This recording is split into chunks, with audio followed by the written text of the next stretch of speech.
Hello guys, Valerie again, aka Fishworm from Guild Wars 2. Today, a new build for the Guardian PvP. This one is kind of balanced between a little bit of damage and a lot of resistance and health. As you can see, my health pool is 19.2k. Not too bad, not too fancy, but it keeps me alive the amount of time I need to be. Okay, so let's get into the build itself. Traits: I spent 30 in Valor, 20 in Honor, and 20 in Virtues. In Valor, you pick up Meditation Mastery. You also pick up Honorable Shield and Monk's Focus. The heal on the meditations are quite handy since we got 2 meditations here. In Honor, we pick up Rite of Exhalation for the symbol on the mace, because we're using a mace here.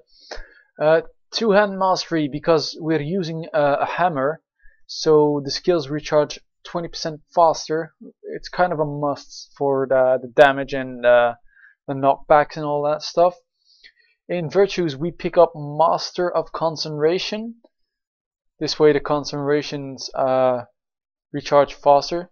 And we have Sanctuary, which is a concentration and keeps people outside of your bubble. Quite handy when you're holding a base or not trying to get pwned by a melee class. And the last one is Absolute Resolution. Activation on Virtues Resolve, remove 3 conditions, and the passive effect is Stronger. Virtue of Resolve is, let's have a look, this one. So our regeneration is a lot stronger, which is quite handy because in the gear itself we are using the Rune of Duena, supporting extra healing on all of our spells. Okay, so the runes, Duena, I just said that.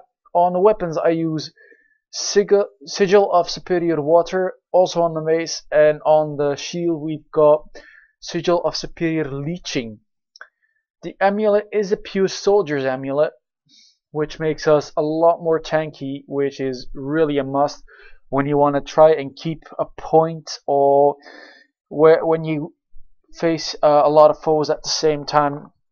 You won't be like one of those people that stay alive like against 1 versus 3, but you will stay alive a lot longer than normal people. As you can see, the toughness when we're wielding the hammer is 18.6, and when we go to the shield we've got 19.5, which is quite good, because if it were to be lower and you want to be a little bit tanky with the shield and heal up, it would be quite difficult to get back up. I'll show you how big the how's it called again? Ah, come on. Let's have a look. Blah, blah, blah, blah. Come on. Ugh. The symbol. Oh my god, I couldn't get on the word symbol. Excuse me for that. The symbol of this is a lot bigger than normally, which is quite handy, so we can move around a little bit in it, and the cooldown on it is quite quite low, so it's a good way to heal yourself.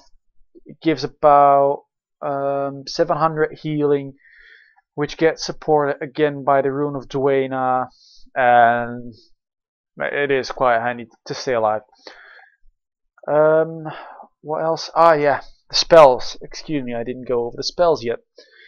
The Signet of Resolve for healing, because it is the strongest heal out there, and it cures a condition every 10 seconds. Smite condition as one of your meditations. This is really important when encountering one of the, well, condition builds like a necromancer. That way you can get some damage back out on those guys, because I really hate when a necromancer tries to kill me, and this helps me a lot with it. Sanctuary is good when you try to hold a base, so people get knocked out, or when you're encountering a melee class with a lot of burst, you just pop your sanctuary, go to shield and mace, and heal up a little bit with the symbol of faith and get shield of judgment up for how's it called again? The ages or something. The next one is contemptional of purity. I hope I'm pronouncing that right. Convert conditions you are suffering into boons. If you're encountering a necromancer condition build or something, or any other class, you just use the smite condition and then the contempt. Yeah, you know what? You know, this skill to get some extra boons in the fight and try to get them down. So you'll try to heal up with the mace and shield, and then use these two, and switch back to the hammer and try to finish that guy off. The elite skill is the Tomb of Courage, because you really want to be a little bit more supporty when you're holding bases. This build is basically to hold bases, and it is a quite good build. There are better ones out there, but this is a quite fun build because you don't have to only stay on a base and try to keep it, because when you switch to the hammer you do some pretty good amounts of damage, and you can just swap around in whichever mood you are. So I hope you guys enjoyed this video. I know it's a little bit stranger than how I usually talk in videos, but I hope you did enjoy it. If you like it, put a like on it, comment on it, subscribe to my channel. On the top left you can go to my channel. On the top right you can press the annotation to subscribe, and I've also got annotations to the previous video and in a few days to the next video. So see you in the next video, guys. Goodbye and take care.